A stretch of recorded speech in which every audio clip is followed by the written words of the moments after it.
A pleasant good morning. My name is Ince. I'm the project coordinator of the Caribbean Future Forum. Welcome to the third episode of our new CaribWebDialogue series, the SDGs and You. This is the third in a new series of Caribbean Future Forum webinars, which aims at raising awareness of the SDGs. Today's webinar will focus on a better tomorrow for Caribbean women and girls. We have with us Ms. Terry Ince, who will explore ways in which the Caribbean can take one step further toward achieving SDG number 5, which is achieve gender equality and empower all women and girls.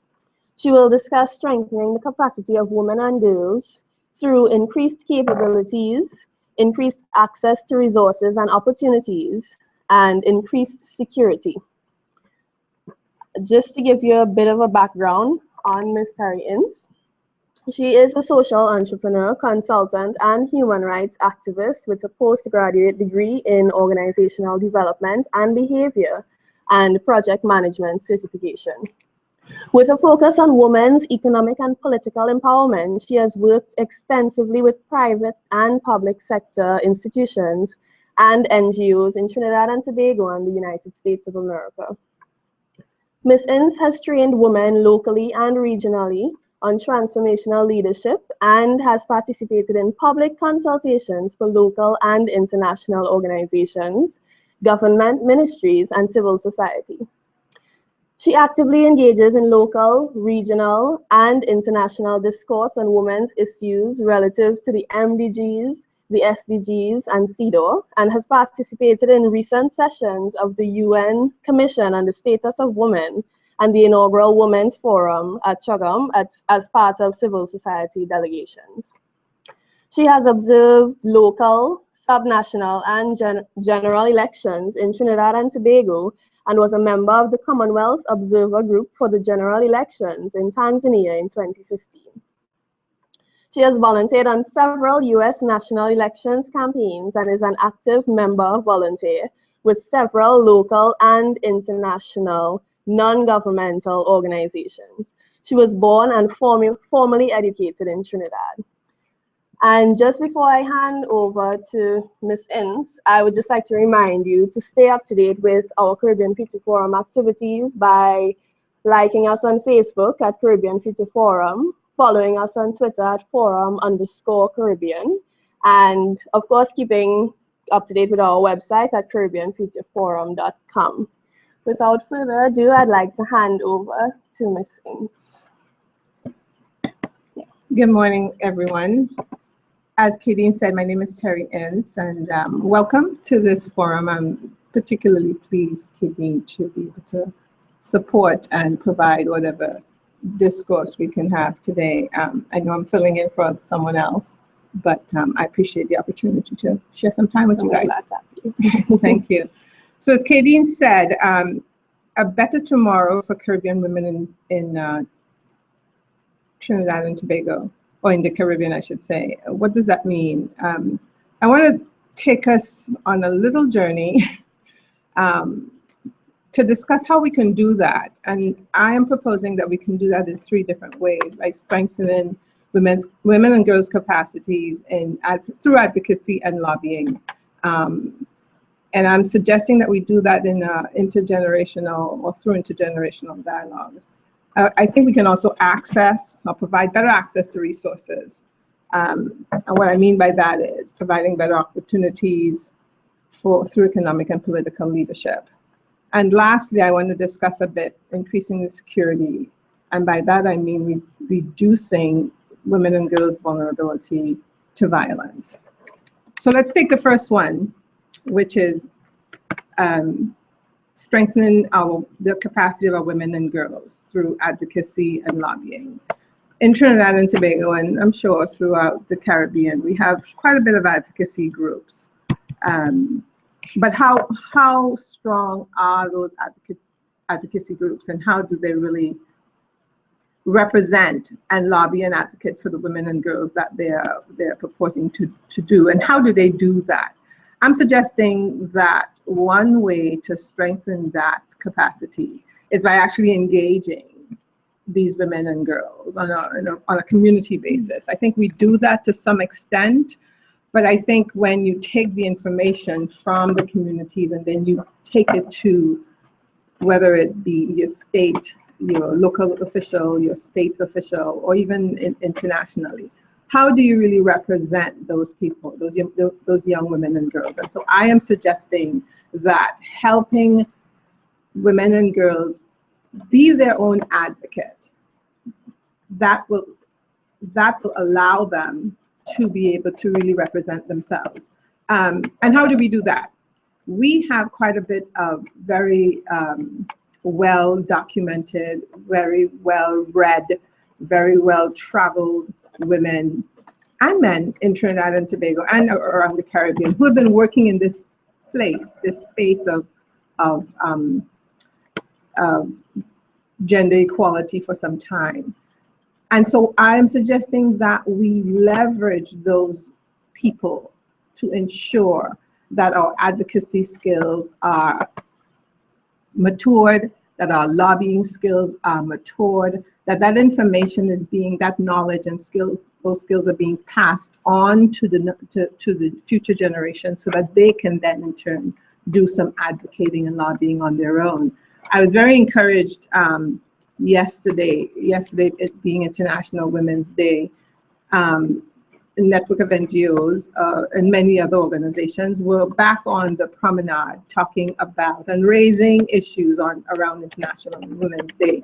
Following the day's event, of course, there was a town hall meeting under the patronage of the mayor in City Hall. And this town hall meeting was completely organized and supported by the young, another generation of women from Trinidad and Tobago, but there were women there who were from other parts of the Caribbean as well, through the University of the West Indies. And that was very encouraging to me because it showed that these young people are taking up the baton to continue the advocacy that has been done by women going as far back as the early 1950s.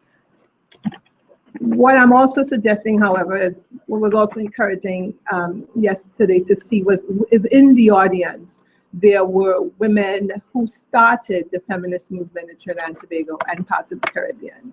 Women like Dr. Rhoda Reddock, who was from UB, who was part of the audience. Hazel Brown was part of the audience. Asha Campbell was part of the audience. There were many, many women who were there. Dr. Merle Hodge, who spoke. Dr. Peter Weller, there were many people who were there who, again, have been in this field for quite some time. And they were able to add that additional support that this new generation of women need to carry forward. So I'm suggesting again that is one of the ways that we can strengthen the capacity of women and girls by intergenerational dialogue. It is very, very necessary. I feel it's not done enough. It was encouraging to see last evening, suggesting that we do much more of that. The second point I want to make is the access to resources and opportunities. And I'm suggesting that we do that through both economic and political leadership. Again, we go out into the workforce and any ministry, any business organization you walk into, and you will see women and girls well represented. You will see a great representation of women in the workforce. However, we're not sure if they're really getting those opportunities for leadership. Are we suggesting that leadership comes only from the workplace? I'm saying no, not necessarily. Leadership can come within your communities. There are many, and there are lots of NGOs in Trinidad and Tobago that has opportunities for volunteerism. Young women and girls can take that opportunity to go into these NGOs and participate on a volunteer level and learn from the other generations that are there. Internship programs that can be provided to women and girls in business as well as in the political arena, so that they again continue to learn on the job, so that when they have the opportunity to lead in their own right, they're more secure in the knowledge that they have gained. They're more confident in the things that they need to be doing. They're bringing issues forward that they know that they're representing the other generations as well. And so there's a confidence building that takes place through internship, through resource sharing, through these kinds of opportunities that will allow people, young people, to say, yes, I'm getting an opportunity, and it's not just to go to work and not really learn anything there. When I leave my job, whether that job is at an NGO, whether it is at the state institute, whether it's in the private sector, I feel like I have learned something today that I can then pass on to someone else. So I'm suggesting again that better access to resources through opportunities such as economic and political leadership will again help our young women and girls strengthen their capacity. Let me touch on political leadership for a bit. We are seeing a vast amount of women entering the political arena in this country, in Trinidad and Tobago, but of course around the Caribbean. We've also seen women taking leadership roles in some of the countries around the Caribbean. How is that leadership being passed on to future generations? Just recently, we saw a change in government in Jamaica. A woman was the prime minister there. She's no longer. Same in Trinidad and Tobago, a woman leader. For the first time in both countries, I might add. What lessons are we learning from those activities? How was the leadership of those two women leaders analyzed in a manner that can help future potential women leaders learn what they can do, what they can't, what they should do, what they shouldn't do, how to do things differently? This is not to suggest that anything was done wrong with the other prior leadership, but it is to suggest that there are lessons learned in leadership, different leadership styles. And so my question is, how are we looking at those leaderships in the political arena to encourage young leaders to come into politics, whether it's on the local level, the national level, the subnational level, as we have in Trinidad and Tobago at the Tobago House of Assembly, and beyond. So who is providing the mentorships to the young women that have come into the political arena? We have across Trinidad and Tobago, and I keep referring to Trinidad and Tobago because this is where I am, but I'm assuming that this is happening around the Caribbean as well. In the local government, regional corporation in Trinidad and Tobago, we have many women on many councils. We have one council that has absolutely no women councillors. They have 2 women aldermen, but no women councillors. We've had women mayors in all of the cities. San Fernando, we've never had a woman mayor in Trinidad and Tobago, but we've had deputy mayors in Trinidad and Tobago. I'm suggesting that there has been women in leadership positions on local government levels. At the statutory, at the committee level at the local government, we need to look at what kinds of roles the women councillors are taking within those committees. Are they the chairman of the personnel committee or the finance committee? And it makes a difference. Yeah. So we need to look at those things and also encourage the women who are recently been elected to put themselves forward to take on those responsibilities. And when they do take on those responsibilities, we have a responsibility to then support them in those efforts. Oftentimes, women who are taking on these leadership roles are not really getting the quality and sustained support they need to be successful, whether it is through girl time, because we all need that. We all just need to talk around with ourselves, just girls, just hanging out and talking and saying, you know what, you're doing things really well, or here's some things that I think you might want to take another look at. We need to be able to talk to our female leaders and support them, encourage them, provide the kinds of penalty-free environments where they feel that they can come and talk to us, Yeah. and we can give feedback back to them without feeling that it'll end up in the newspaper the next day. So we need to create those kinds of spaces, is what I'm suggesting. Providing the access to resources, but creating those spaces both in the political arena as well as in the economic arena, so that young girls feel encouraged, young women feel encouraged, women who have more experience are able to pass on that knowledge, and everybody's continuing to learn and grow. The third point I want to raise is building capacity against through increased security. And I'm suggesting that we find ways to reduce our women and girls' vulnerability to violence. Violence against women and girls and children in the Caribbean, we've seen the numbers, we've heard the statistics. It's scary, it's appalling, it really is. I heard last night, again, I'm going to refer to the town hall meeting, that a point was made by Dr. Hodge, that we live in a society where we've gotten very comfortable with violence. And what do I mean by that? What I mean by that is when we begin raising our children, and in order to get our children to respond to us in the way we want them to respond to us, they're hit either with our hands, a switch, a strap, a shoe, the nearest thing someone can get their hands on.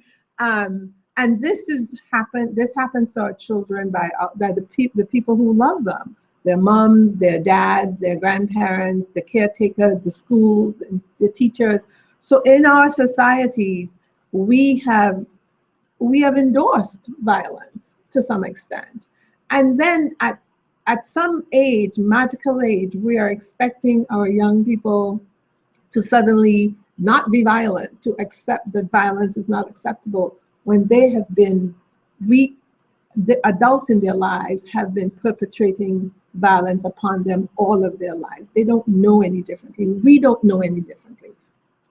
And when we know better, we have to do better. So as an adult, we have to now change that paradigm. We have to find alternative ways of disciplining, alternative ways of engagement with our women, with our girls, with our boys, to say, while you may be doing something that I think you can be doing differently, here's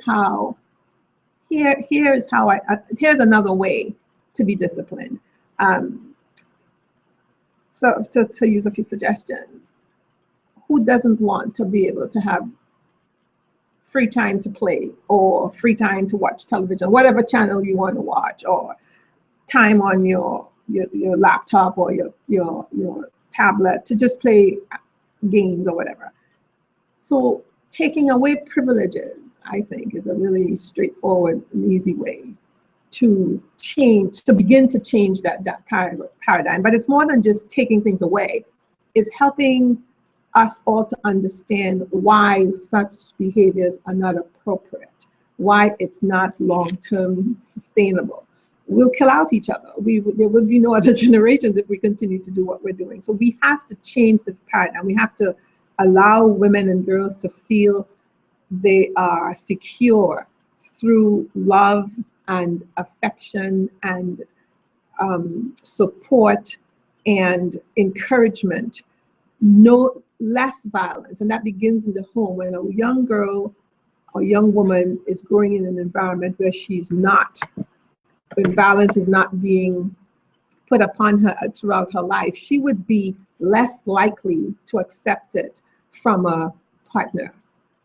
When it's something that she has seen all her life, whether it's something that's been fostered on her or she's seen it in the people who she lives with and their relationships, it becomes a norm. So she may now be confused. Does hitting mean he loves me? So we need to look at how we increase our security with our women and girls, And I'm suggesting that one way to do that is by reducing their vulnerability to violence. And through dialogue, through conversations, open, honest conversations, I think we can address that. That's great.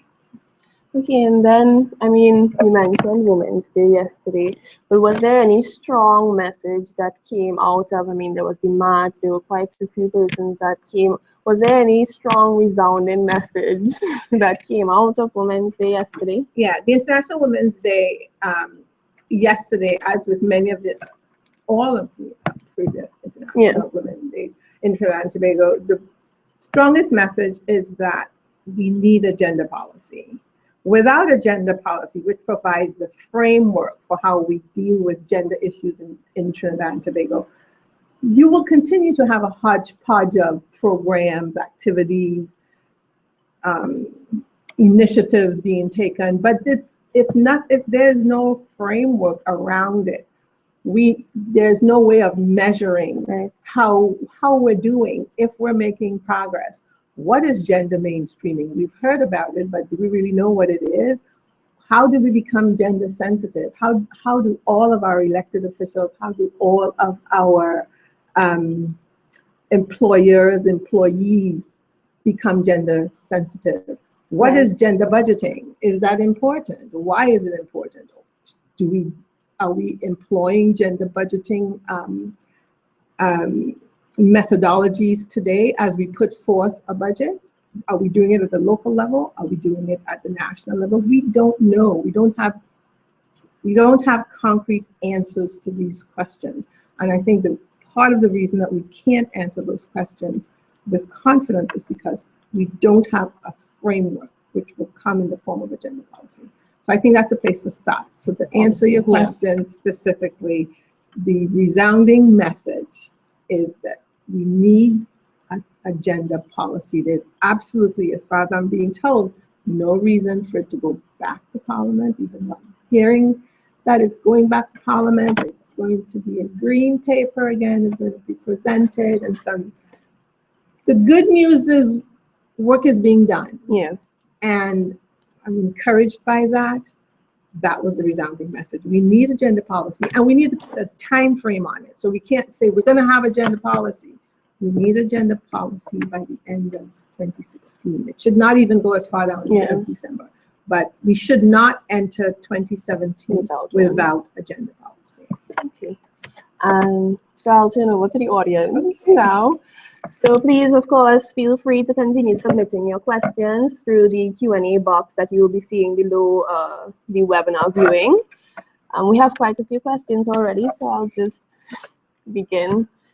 What are your views on reducing the silos between women advocacy groups? Apart from the town hall meeting, what mechanisms are used to ensure women advocacy groups act in tandem when advocating for gender equality and empowerment? Do you believe when all groups in TT work together, the gender equality voice becomes stronger?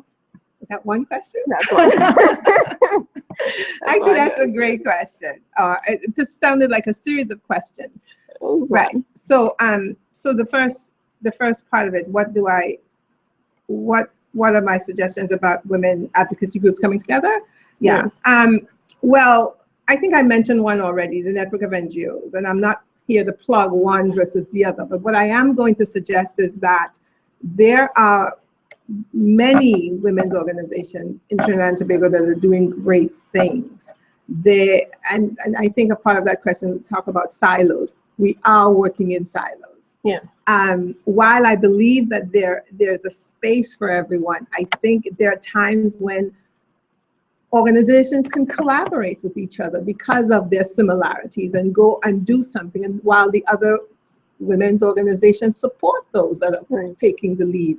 And then there may be another opportunity for other women's organizations to take the lead and vice versa. So I believe that there has to be a forum where we as women representing organizations can come together and say, in a honest dialogue, and I keep saying dialogue, but we really need to come together and be honest with each other and talk about what works for us, what doesn't work for us, and how we want to move forward as a body. because the only way we will really see change, from my perspective, in Trinidad and Tobago, is when those people who are making the policies see us as a united front. Right now, we're very fragmented. At least we're viewed as being very fragmented. So it's really easy to pick us apart. And we need to recognize that that's what's happening. And we also need to recognize that we can fix that. So I guess the long-winded short answer to your question is that we can come together in an honest dialogue, in a space. Women are good at that, coming together. But we just have to be honest about what we want to do, how we want to do it, and collaborate. We have to support each other. Otherwise, we will be having this very same conversation in 5 years from now, 10, 15 years from now.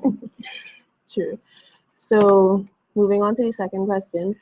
How can technology improve women and girls' ability to access justice within the Caribbean region? A great question. We're seeing it already. The use of technology, the use of Facebook, social media, Instagram, to get the message out. But we need to take that a step further, because you're saying access justice. And so I'm immediately going to the police, to the court systems. And I'm asking the question, while we're doing all this wonderful work on the ground level within through the use of social media with our NGOs, can we then take that information into the court and get appropriate redress? I recall recently the incident of the young woman in Arima that was videotaped and shared, being abused by a gentleman. And I think I read that she elected not to press charges against the person, and the police, and was told that no charges. The police did not have the authority to press charges on their own, despite the fact that there was videotaped evidence of what occurred. So I'm suggesting, if our laws does not provide for that today, then we need to change our laws, so that even if an individual who is being abused but cannot or will not press charges for fear of their own safety, then we need to find channels that will allow that process to take place when there is hard evidence, so that justice can be done. Sure. I have two questions here that are very related, so I'll read them together. So the first one, is there any movement within the training of teachers to use role play to deal with conflict issues? And then the second question is, what about starting advocacy in schools? Is there a strong outreach by lobby groups at the primary school level to understand the consequences of gender-based violence, understand abuse, the types of abuse, how they can remove bias against women even at that level, particularly as it is evident that violence against women is accepted as part of our culture? Yeah. Great questions. I cannot speak to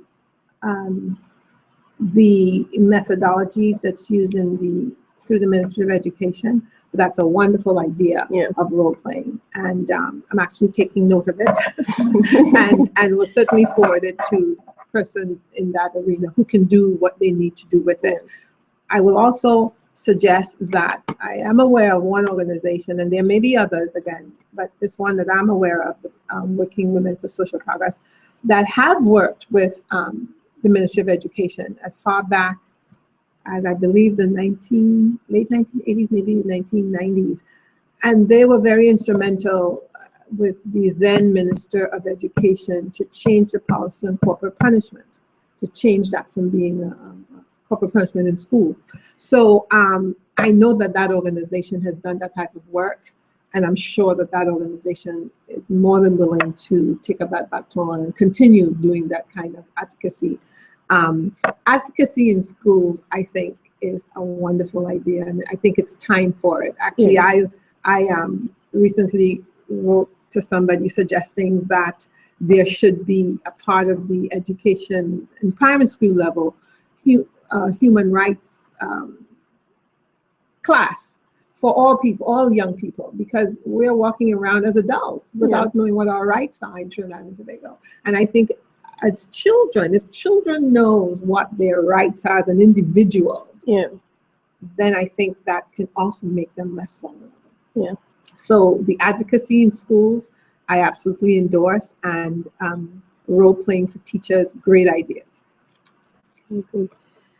So another question there, Mr. Ince. Thank you for your insights. I was wondering if you could talk a bit more about the role of men, both on an individual and structural basis, in changing the culture around the position of women in society, and for instance, the culture around violence.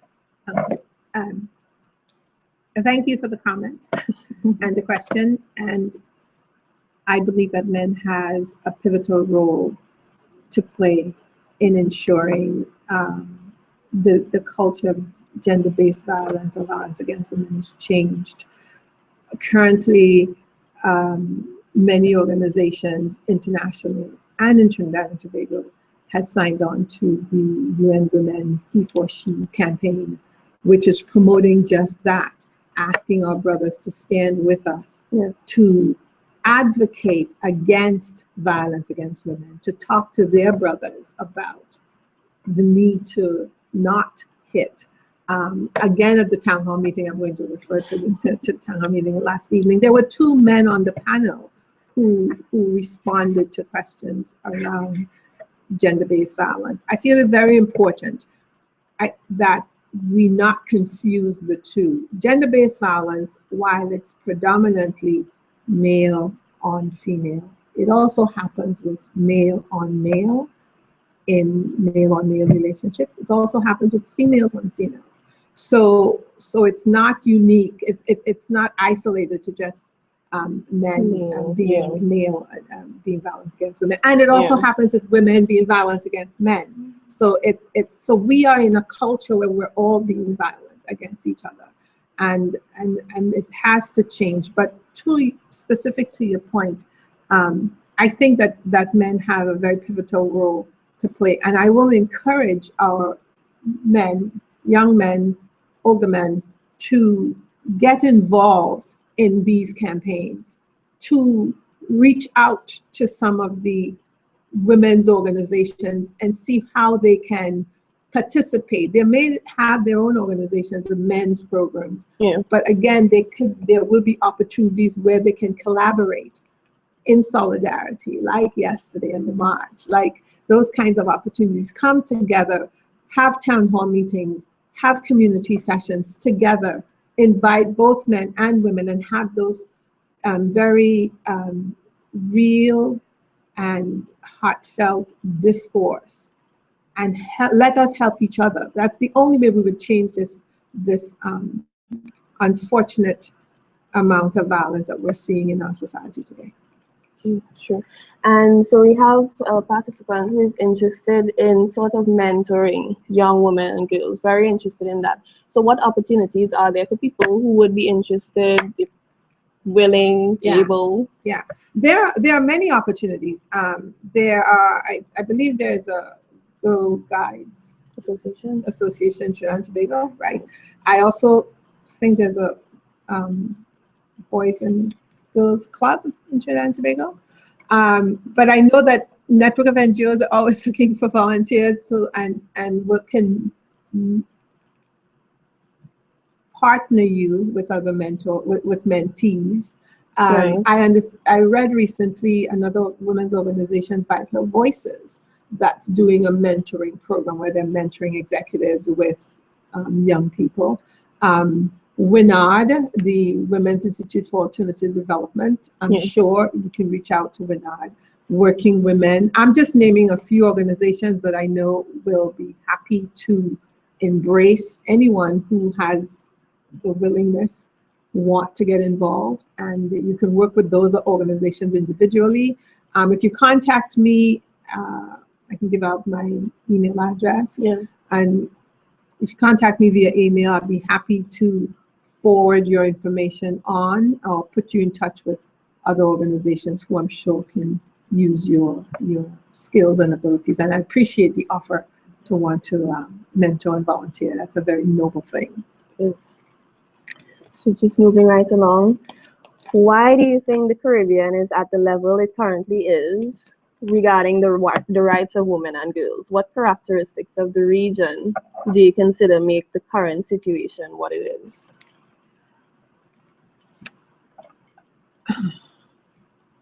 Why? Well, I was born and raised in Trinidad. I migrated when I was just out of high school, so as a young teenager. But I would say that, unfortunately, in some aspects, many years later, and I won't say how many, because I'm only 28,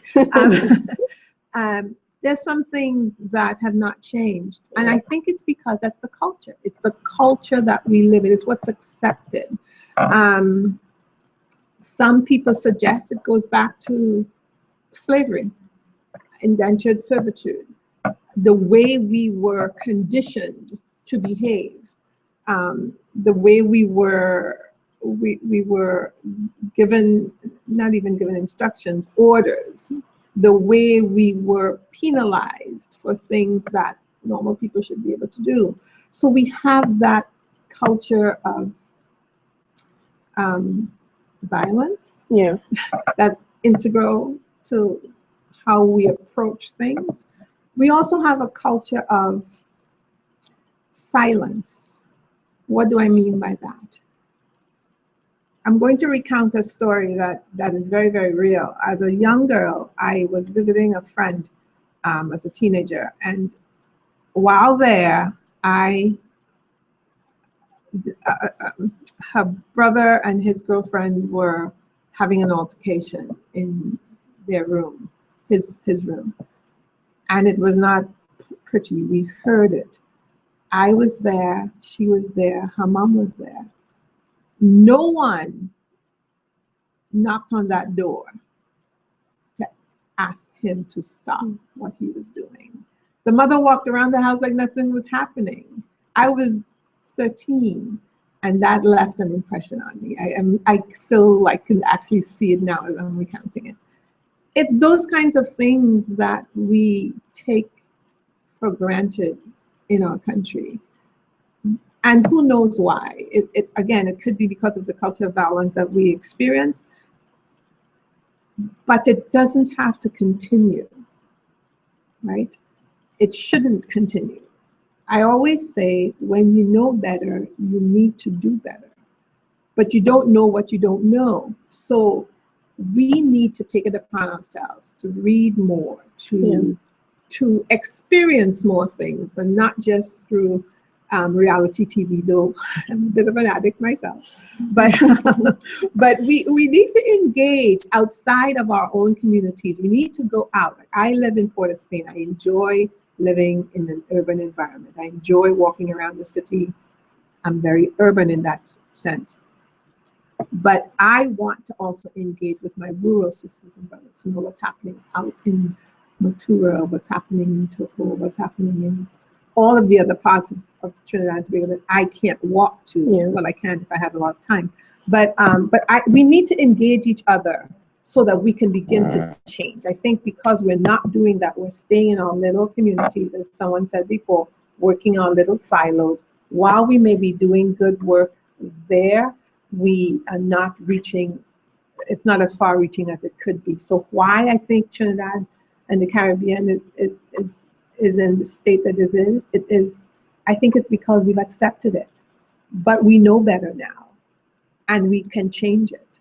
Just like we've accepted it for all those years, we have the power to change it, and we can, each individual can change it, can make that change. I know I sound like Michael Jackson, but each one of us has that responsibility to do something. So if you see, excuse me, see something happening, I know it's a little scary to interject or interfere with other people's things, but you may be able to call the police or get someone else involved, or sometimes just by a look, you can change the paradigm. So I think we just need to take our responsibility. There's a saying, I am my brothers and sisters keeper. Yeah. We really are. And if we walk that talk, I think we will begin to see incremental change. And this is for both women and men. And then just piggybacking on that, what advice would you have for women who, for example, are afraid because they're afraid that the police aren't able to protect them if they do go to the police, for example, with the lady who did not want to testify, even though we had video. Yeah. What advice would you have for persons who are just afraid? Well, I know that in Trinidad and Tobago we have the victim support unit that's very active. It's also very understaffed. Yeah. So that's part of the advocacy we can do. We as a country and women's organization could advocate for that resource to be expanded. Some of the national security funds that's going toward other things can maybe go toward hiring more people who can be in that, hiring and training them appropriately, of course, and having all of the right kinds of knowledge. So we need good counselors. Yeah. And I understand that we have a lot of counselors in Trinidad, but they're not paid very well. So we need to, that's where the advocacy can happen. Yeah. We need to advocate for things that are realistic. We need to advocate for things that can be impactful on the issues that we want to see changed. Yeah. So advocate around increasing salaries for our counselors, advocate around and lobby around expanding a victim support unit so that there are more qualified, trained people there, so that Margaret Sampson Brown doesn't have to traverse the entire Trinidad and Tobago every day, and her staff. So those are the kinds of things that we can do. We have a lot of shelters, and we have Rape Crisis Society. We have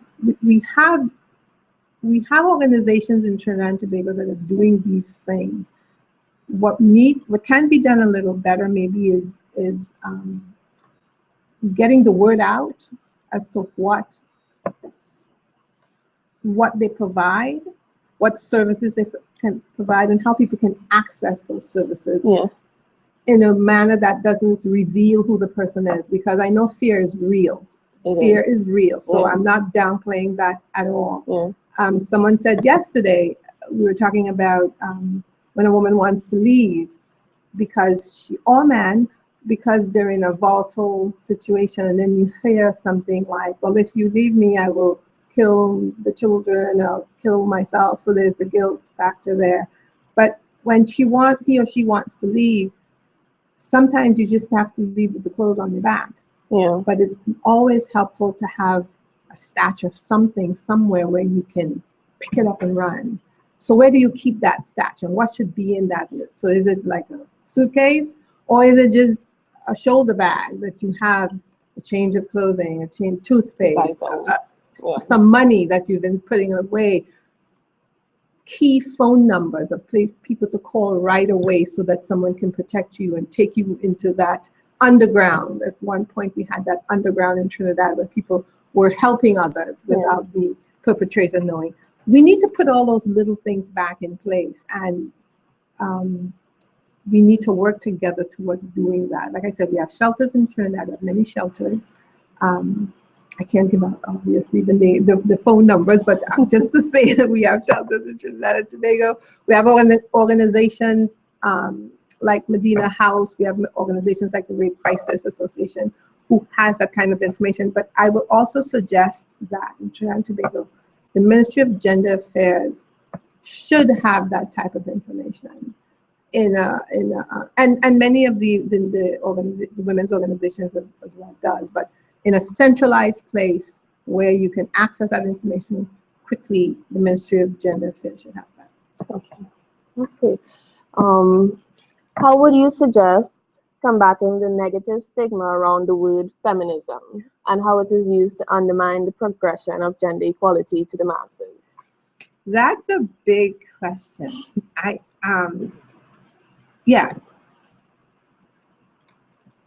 Feminism does have can have negative undertones. And that has been throughout, since feminism came into being. There are different forms of feminism as well. There's the radical, more radical feminism, types of feminism, and then there is the not so radical feminism. Feminism isn't one thing, at least I don't think it is, or just like radicalism isn't, right? One can be radical in a quiet way, and then one could be very radical by shouting and being overt. I think one way of removing the negative stigma around feminism, or anything, quite frankly, is actually walking the talk. So it's very good to raise your voice, to advocate loudly, to march. I'm a big proponent of marches, to bring attention to the issue. And then you need to do something after that is done. So there's a call, there has to be action taken after the initial raising of the issue. And the action has to be sustained. It has to be measurable. It has to reach people where they are. So you cannot expect everyone to do exactly what you want, because everyone may not be at that capacity or that volition. So we need to reach people where they are. We need to take action. It has to be sustained. It cannot be just one thing, because then it seems as if it's just, like we say in Trinidad parlance, a VAPS. Right. So I think if we continue as women and girls to own who we are, to make the demand, and I'm using that word purposefully, to be respected, that we respect ourselves, we demand that we need to be respected. I think if we continue to do those things in a sustained, even fashion, eventually it would be like, these conversations wouldn't need to happen. Exactly. It would be like drinking water. We know that we need to drink water. We drink water every day. No one has to tell us that we need to drink water. So this is something that I think we need to work toward. And I cannot guarantee that the negative connotations around feminism will ever go away. Quite frankly, I don't think about that. I don't think it's necessary for it. If there is negative connotation, I don't think it's necessary for it to go away, because I think that's an opportunity to educate people about what feminism is.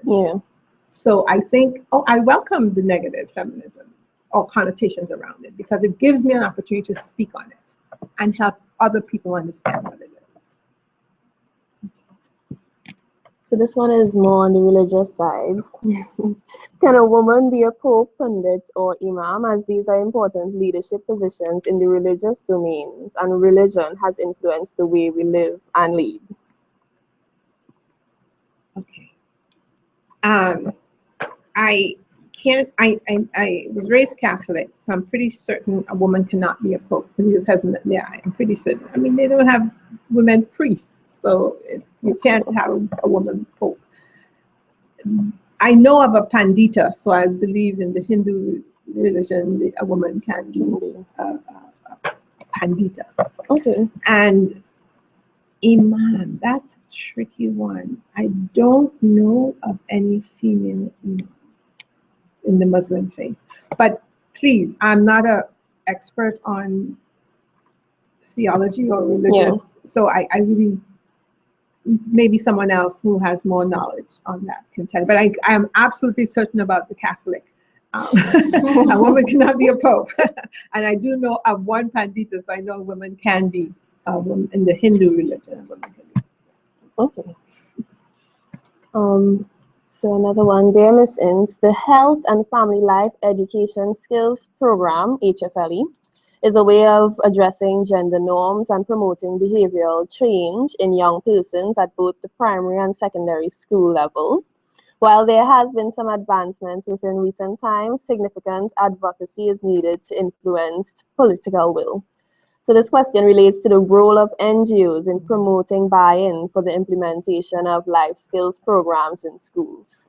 How can civil society organizations, such as the network of NGOs, assist in getting the buy-in from parents, principals, and faith-based groups, and even government, with respect to the implementation of the health and family life education in schools? Yeah, I thank you for sharing that, and I think advocate for it because it's absolutely essential. Yeah. Personally, I would want to see what the program entails. Yeah. All of the aspects of it. But yeah, health, family life.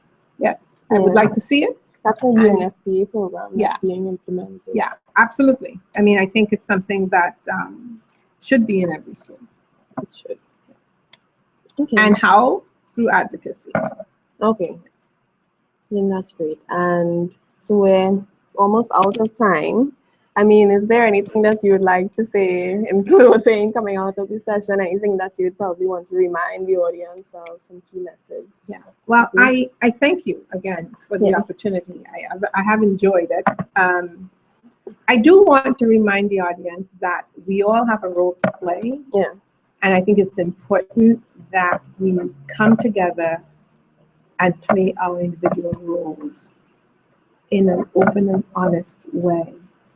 I think collaboration is very key, particularly when we start talking about NGOs and what NGOs can do, because we all know that internationally, worldwide, funding has decreased. We see what's happening in Europe in terms of the migrant workers. Yeah. So it is logical to assume that if Europe is having that kind of issue, funds have to be sent there.